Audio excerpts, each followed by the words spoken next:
बहुजन नायक मान्यवर कांसीराम साहब जी की आज पुण्यतिथि है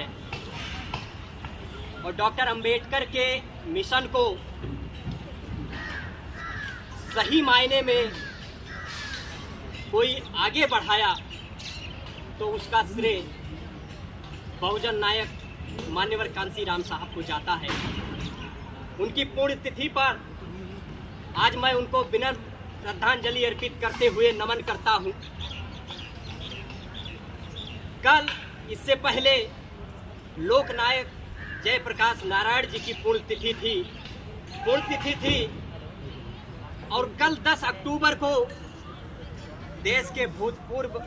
रक्षा मंत्री और कई बार के मुख्यमंत्री रहे समाजवादी पार्टी के संस्थापक श्रद्धेय मुलायम सिंह यादव नेताजी की पुण्यतिथि है। उनकी पुण्यतिथि के पूर्व संध्या पर समाजवादी छात्र सभा द्वारा आयोजित श्रद्धांजलि सभा के माध्यम से मैं श्रद्धेय नेताजी को विनम्र श्रद्धांजलि अर्पित करते हुए उनको भी नमन करता हूँ। साथियों, 11 अक्टूबर को जयप्रकाश नारायण जी की जयंती है और 12 अक्टूबर को समाजवादी नेता डॉक्टर राम मनोहर लोहिया जी की पुण्यतिथि है। तो ये 3, 4, 5 दिन का जो अक्टूबर महीना है ये महापुरुषों का है और इन सभी महापुरुषों को मैं याद करते हुए उनको विनम्र श्रद्धांजलि अर्पित करते हुए नमन करता हूँ। लखनऊ विश्वविद्यालय के इस प्रांगण में इस श्रद्धांजलि सभा में उपस्थित बड़े भाई और छोटे भाई, अभी बड़े भाई अभिषेक श्रीवास्तव बाबू भैया ने लगभग सभी के व्यक्तित्व से हम सभी को परिचित करा दिया है, लेकिन फिर भी लखनऊ विश्वविद्यालय में समाजवादी विचारधारा को आगे बढ़ाने में अपना संपूर्ण योगदान देने वाले अभिषेक श्रीवास्तव बाबू भैया जो कि PhD स्कॉलर हैं, यहाँ पर मौजूद हैं। बड़े भाई आदरणीय सर्वेश यादव जी, बड़े भाई आदरणीय अवनीश यादव जी, बड़े भाई धीरज यादव जी से लेकर छोटे भाई अंबुज से लेकर क्रांतिकारी छात्र नेता विपुल यादव से लेकर क्रांतिकारी शिवा से लेकर हिमांशु से लेकर और हम सबके बीच बड़े भैया आदरणीय अशोक प्रभात जी जो कि क्रांतिकारी छात्र नेता रहे हैं। उनके मार्गदर्शन में हम लोगों को बहुत कुछ सीखने को मिला और नवनियुक्त इकाई अध्यक्ष प्रिंस कुमार जो लगातार समाजवादी विचारधारा को आगे बढ़ाने के लिए निरंतर तत्पर हैं और बड़ी ही ईमानदारी से और संघर्ष कर रहे हैं और छात्रों की समस्याओं को सुनकर उनको न्याय दिलाने का कार्य कर रहे हैं। आप सभी का मैं क्रांतिकारी इस्तकबाल पेश करता हूं और जय भीम पेश करता हूं। आप सब साथियों, अभी बहुत सी बातें निकल कर आई, क्योंकि सभी महापुरुषों पर चर्चा करेंगे तो बातें लंबी चली जाएंगी, लेकिन मैं संक्षिप्त में कहना चाहूंगा कि मान्यवर कांसीराम साहब जिन्होंने उपेक्षित वंचित जो हाशिए का वर्ग है, जो शोषित वर्ग है, उसको शासक बनाने का काम किया, राजनीति के मुख्य धारा में लाने का कार्य किया। वो व्यक्ति जो अपने परिवार को त्याग कर और बहुजन मूवमेंट को बाबा साहब डॉक्टर अंबेडकर के जो सपनों का भारत था, जो उनका मूवमेंट था, उस मूवमेंट का DS4 बनाकर बाद में वामसेप, उसके बाद बहुजन समाज पार्टी की स्थापना करके मान्यवर साहब पूरा जीवन और मंडल कमीशन की सिफारिश को लागू करवाने के लिए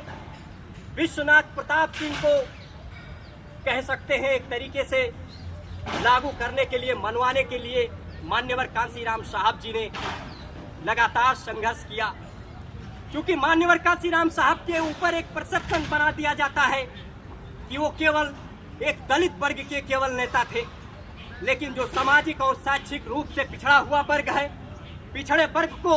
उच्च शैक्षणिक संस्थानों में और मंडल कमीशन की सिफारिश सरकारी नौकरियों में 27% आरक्षण लागू करवाने के लिए साइकिल चलाकर उन्होंने मंडल कमीशन को लागू करवाने का कार्य मान्यवर कांसीराम साहब ने किया। अभी बड़े भाई अभिषेक श्रीवास्तव बाबू जी एक घटना का जिक्र कर रहे थे देश के जब शानदार रक्षा मंत्री श्रद्धेय मुलायम सिंह यादव नेताजी बनते हैं तो देश में जो हमारे जवान, जो देश का किसान है, वो पूरे विश्व का पेट पालने का कार्य करता है, अनाज उगाकर, और उसका बेटा सीमा पर देश की रक्षा करने का कार्य करता है। वो सीमा पर जब शहीद हो जाता है, उसका पार्थिव शरीर घर तक नहीं पहुंचता था, केवल टोपी और वर्दी पहुंचाया जाता था। लेकिन देश के जब रक्षा मंत्री श्रद्धेय मुलायम सिंह यादव जी बनते हैं तो सबसे पहले वो ये निर्णय लेते हैं कि उसका पार्थिव शरीर उस शहीद का पूरे सम्मान के साथ जिला अधिकारी महोदय की उपस्थिति में शस्त्र सलामी के साथ उसको घर पहुंचाने का कार्य किया जाएगा, सम्मानित करने का कार्य किया जाएगा। जहां तक मैं आजाद भारत के इतिहास को पढ़ता हूं, शायद ही कोई ऐसा रक्षा मंत्री हुआ होगा जिससे चीन से लेकर दुनिया के तमाम ताकतवर देश डरे हुए थे। और एक घटना का बड़ा जिक्र होता है, नेताजी चीन के बॉर्डर पर जाकर तमाम सुरक्षा कर्मियों द्वारा ये सलाह दिया गया कि खतरा हो सकती है, लेकिन नेताजी नहीं माने, वहां पर गए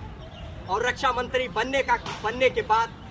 खाने की गुणवत्ता बढ़ानी हो, उनकी पेंशन देना हो, जो आज भारतीय जनता पार्टी पूर्ण रूप से शहीदों के और रिटायर्ड फौजियों के पेंशन को बंद करने का काम की है, नेताजी ने सैलरी बढ़ाने का कार्य किया था, अच्छा खाने की व्यवस्था को किया। श्रद्धेय नेताजी के ऊपर चर्चा करेंगे तो बहुत लंबा हो जाएगा, क्योंकि गांव गरीब किसान मजदूर के लड़कों को, उपेक्षित वर्ग को, जिनकी बात नहीं सुनी जाती थी, उनको मुख्य धारा में लाने के लिए फर्श से अर्श तक पहुंचाने का काम श्रद्धेय नेताजी ने किया। और श्रद्धेय नेताजी हमेशा अपने भाषणों में कहते थे, मुझे याद है बीते वर्ष जब उनका आखिरी भाषण हम सुन रहे थे होली के अवसर पर, और उन्होंने अपने कार्यकर्ताओं और नेताओं से अपील कर रहे थे कि नौजवान साथियों, समाजवादी कार्यकर्ताओं, होली बीत गई है, दीपावली बीत गई है, होली आने वाली है, और अपने आस पड़ोस में पता करना, गरीब गुरबों के यहाँ जाकर किनके यहाँ पूड़ी नहीं हो रही है और उनके यहाँ पूड़ी करने की व्यवस्था करना। उनकी ये सोच थी कि जो ये त्योहार है, हर गरीब के आंखों में खुशी के आंसू हो, वो खुशी से त्योहार मना सके।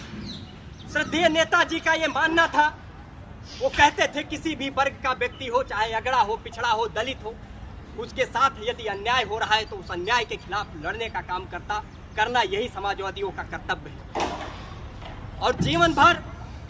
एक महान समाजवादी नेता तमाम उस वर्ग को मुख्य धारा में जोड़े और राजनीति में न कि बल्कि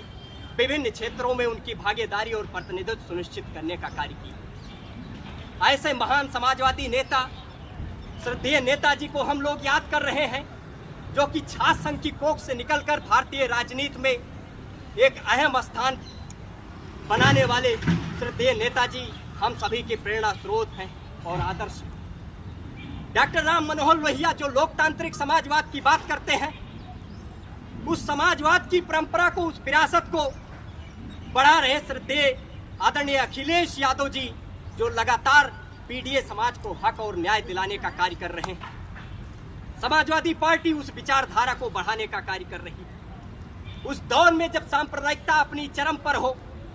नेताजी लगातार देश और समाज को टूटने से बचाए।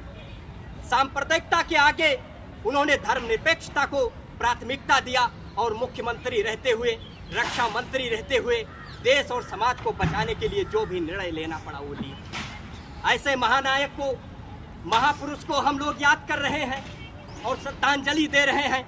जयंती और पुण्यतिथि मनाने का मकसद केवल इतना नहीं होना चाहिए कि उनका जन्म हुआ था या मृत्यु हुआ था। उसका मकसद होना चाहिए उनके संपूर्ण जीवन दिनचर्या को देखकर और उस विचारधारा को आत्मसात करने की जरूरत है। इसलिए नौजवान साथियों, मैं ये अपील करना चाहूँगा कि इन महापुरुषों के विचारधारा को आत्मसात करने की जरूरत है। जहाँ भी जुल्म, अन्याय, अत्याचार हो रहा हो, उसके खिलाफ संघर्ष करने की जरूरत है। इस विचारधारा को यदि हम आत्मसात करते हैं तो वही असली नेताजी को सच्ची श्रद्धांजलि हो। और इस अवसर पर यह बात निकल कर आई कि श्रद्धेय नेताजी, महान समाजवादी नेता को भारत सरकार से हम लोग भारत रत्न मांग करते हैं और भारत सरकार को भारत रत्न देना चाहिए। और समाजवादी छात्र सभा के कार्यकर्ता, समाजवादी छात्र सभा और समाजवादी पार्टी इसके लिए लगातार मुहिम भी चला रही है और ये मांग कर रही है कि भारत रत्न से श्रद्धेय नेताजी को नवाजा जाए, जिनको ना कि इनके अनुयायी सूडान, नेपाल से लेकर दुनिया भर में जहां भी समाजवाद की बात होती है, श्रद्धेय नेताजी को याद किया जाता है। इन्हीं सब शब्दों के साथ मैं पुनः सभी महापुरुषों को विनम्र श्रद्धांजलि अर्पित करते हुए यहाँ पर उपस्थित सभी बड़े भाई और छोटे भाई और समाजवादी साथियों का मैं क्रांतिकारी इस्तकबाल करते हुए आप सभी को धन्यवाद ज्ञापित करते हुए मैं अपनी बात को समाप्त